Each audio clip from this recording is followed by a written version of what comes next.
Hi, welcome to Earth Space. I'm Mr. H. Today we're going to talk about fog. More specifically, we're going to talk about why it forms and why it forms where it does. To start off, what is fog? Fog is a type of visible moisture that forms in the atmosphere, just like a cloud. In fact, fog is a cloud that forms on the ground.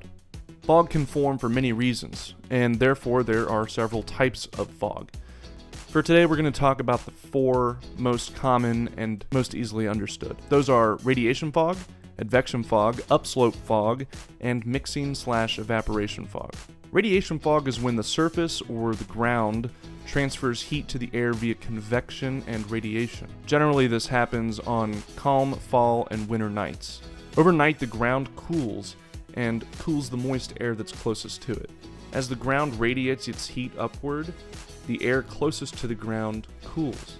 And as that warm, moist air cools, the water vapor suspended in the air goes above the maximum, and then the air becomes supersaturated and fog forms. You'll see as we go through the rest of the video that that's a common theme for clouds and fog. As the air cools and the relative humidity increases, it eventually becomes saturated and crosses the dew point. The next type of fog is advection fog.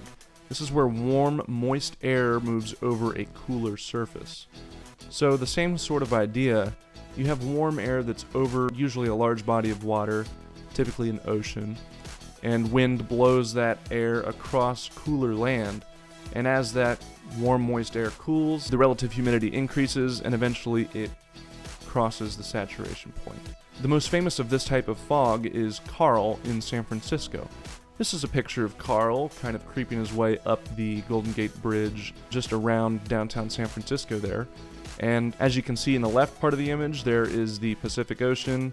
In the middle and towards the right is California. And as the warm air from the ocean comes over the cooler, drier air in California, the warm air cools, increases in relative humidity, and eventually fog forms. The next type of fog is upslope fog.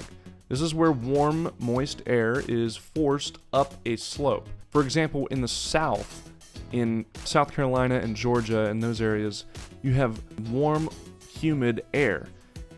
If you have a wind coming from the Atlantic Ocean or from the Gulf of Mexico, it will force that air up into the Appalachian Mountains, and that warm, moist air will be forced to go up in altitude.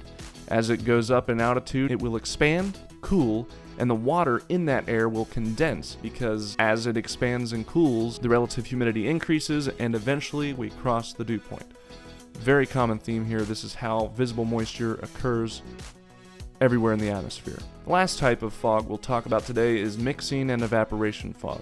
This is where warm surfaces saturate the surrounding dry air, or when two unsaturated air pockets mix and become saturated. Good examples of mixing and evaporation fog are the steam coming off a hot tub, your breath that you can see in the winter, steaming food, or even lava. Mixing fog occurs when unsaturated warm air and unsaturated cool air are forced to mix. As the unsaturated warm air and the unsaturated cool air come together, the warm air cools, and eventually the dew point is achieved. Now that we understand the different types of fog, we have to think about how geography affects fog. There are three main factors to this. This is the amount of elevation changes in a certain area, the topography, the amount of moisture in the air, and kind of a combination of those two, the proximity to oceans or large bodies of water.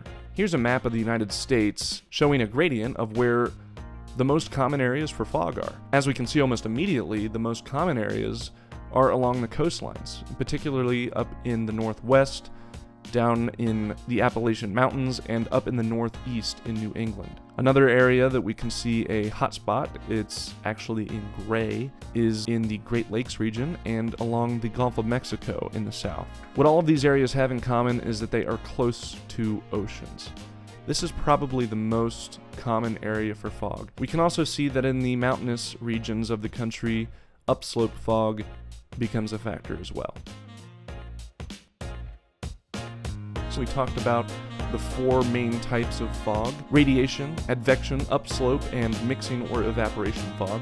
And we also talked about how geography can affect where and why fog forms. So that's all we have on fog today. I hope you learned something. That's it for this video. Have a good one.